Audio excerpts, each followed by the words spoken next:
கர்த்தரின் பரிசுத்த நாமத்துக்கு மகிமை உண்டாவதாக. இயேசு கிறிஸ்து நாமத்தினாலே உங்களை எல்லாம் வாழ்த்துகிறேன். கிறிஸ்துக்கு பிரியமானவர்களே, நீங்க இன்னைக்கு குறித்து கவலைப்பட்டு கொண்டு இருக்கீங்களே, என்னோட வாழ்க்கையில நான் பார்த்தேன் தேவனிடத்தில் தரித்து இருக்கணும்னு ஆசைப்படுறேன், ஆவிக்குரியான வாழ்க்கையில நான் இருக்கணும்னு ஆசைப்படுறேன். ஆனா என்னால பார்த்தேன்னா ஆவிக்குரியான வாழ்க்கையில ரொம்ப நாள் இருக்க முடியல. எனக்குள்ள டெம்ப்டேஷன் பார்த்தீங்கன்னா மீண்டும் நான் செய்து இந்த பாவத்தை மீண்டும் நான் செய்து கர்த்தரிடத்தில் நான் விலகி போய் கொண்டு இருக்கேன்னு சொல்லிட்டு நீ குறித்து கவலைப்பட்டு கொண்டு இருக்கீங்களா? அப்படி ஏன் நடக்குதுன்னு சொல்லிட்டு நீங்க குறித்து யோசிச்சு கொண்டு இருக்கீங்களா? இன்னைக்கு பார்த்தீங்கன்னா கர்த்தர் உங்களை பார்த்து பேசிக்கொண்டு இருக்காருங்க.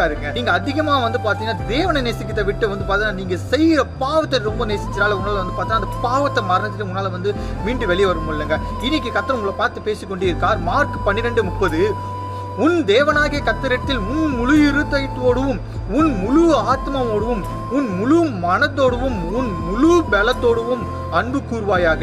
ஆமென். யாரெல்லாம் வசனத்தை விசுவாசிக்கிறீங்க? ஆம், கிறிஸ்துவுக்கு பிரியமானவர்களே, இன்னைக்கு கர்த்தர் உங்களை பார்த்து பேசிக் கொண்டிருக்காங்க. உன் முழு இருதயத்தோட என்ன நேசிச்சு என்ன பின்பற்றுவாப்பா. இதுக்கப்புறம் நீ செய்த பாவத்தை நீ நேசிக்காத, அப்பா என்ன நேசிக்காரு நீ. நிச்சயமா நீ அந்த பாவத்தை பார்த்தீங்கன்னா மேற்கொண்டு உன்னோட டெம்ப்டேஷன் எல்லாம் உடைத்து நீ கடந்து வருவேன்னு சொல்லிட்டு இன்னைக்கு கர்த்தர் உங்களை பார்த்து பேசிக் கொண்டிருக்காங்க. ஸோ அவர் கொடுத்த வார்த்தைகளையும் வசனங்களையும் விசுவாசி கர்த்தருக்குள் மகிழ்ச்சாங்க. கர்த்தர் நம்ம கேட்ட வார்த்தைகளையும் வசனங்களையும் வாசிப்பார். தேவ சமுதாயத்துக்கு ஆரம்பிச்சிடும். God bless you.